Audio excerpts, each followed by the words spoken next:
दिल्लीमध्ये स्फोट झालाय तर पंतप्रधान नरेंद्र मोदी हे भूतानला रवाना झाल्याची माहिती सध्या समोर येते। पंतप्रधान नरेंद्र मोदी हे 2 दिवसांच्या भूतान दौऱ्यावर आहे।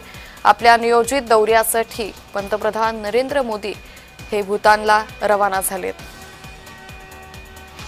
तर एकीकडे दिल्लीमध्ये भीषण असा स्फोट झाला ज्यामध्ये 8 जणांचा दुर्दैवी मृत्यू झालाय।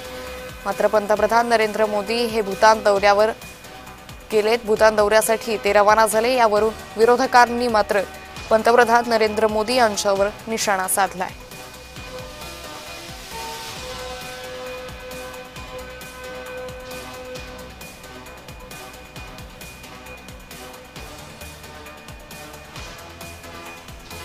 करू शकतो अशा पद्धतीचं खोटं आश्वासन देऊन या देशाच्या लोकांना बुद्धू बनवलं आणि त्या भरोशावर सत्ता घेतली।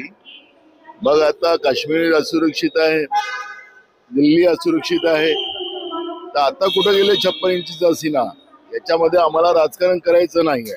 मला भाजपचं काय उत्तर येणार ते आम्हाला माहिती आहे, पण ज्या पद्धतीनं दिल्लीतलंही सरकार यांचं, केंद्रातलंही सरकार यांचं, मग हे आतंकवादी या देशामध्ये आले कुठून? हे सगळे प्रश्न या निमित्तानं निर्माण झालेले आहेत। आणि म्हणून नरेंद्र मोदींनी ज्या पद्धतीनं देशाच्या लोकांना जे खोटे आश्वासन दिले त्याची ही पोल खोलली गेलेली आहे। ही घटना आमच्या देशावर हा एक प्रकारचा भ्याड हल्ला आहे।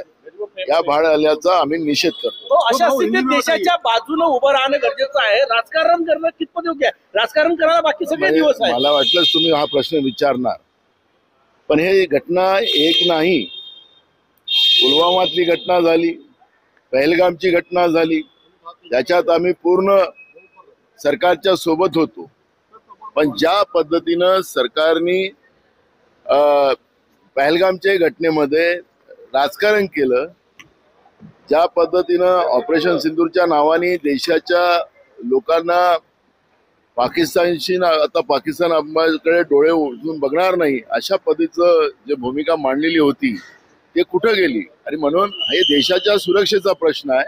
आणि हा जेव्हा देशाचा सुरक्षेचा प्रश्न आहे, केंद्र सरकारचं हे फेल्युअर आहे आणि केंद्र सरकारने याची जबाबदारी स्वीकारावी ही भूमिका आमच्या। याला राजकारण नाही आहे।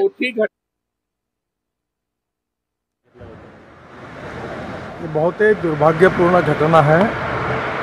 सरकार ने बहुत गंभीरता से इसको लिया है और हमारी सरकार इस प्रकार की कृत्य करने वाले लोगों के खिलाफ कड़ी कार्रवाई करेगी और आतंकवाद को समर्थन करने वालों को इस देश में कोई जगह नहीं है।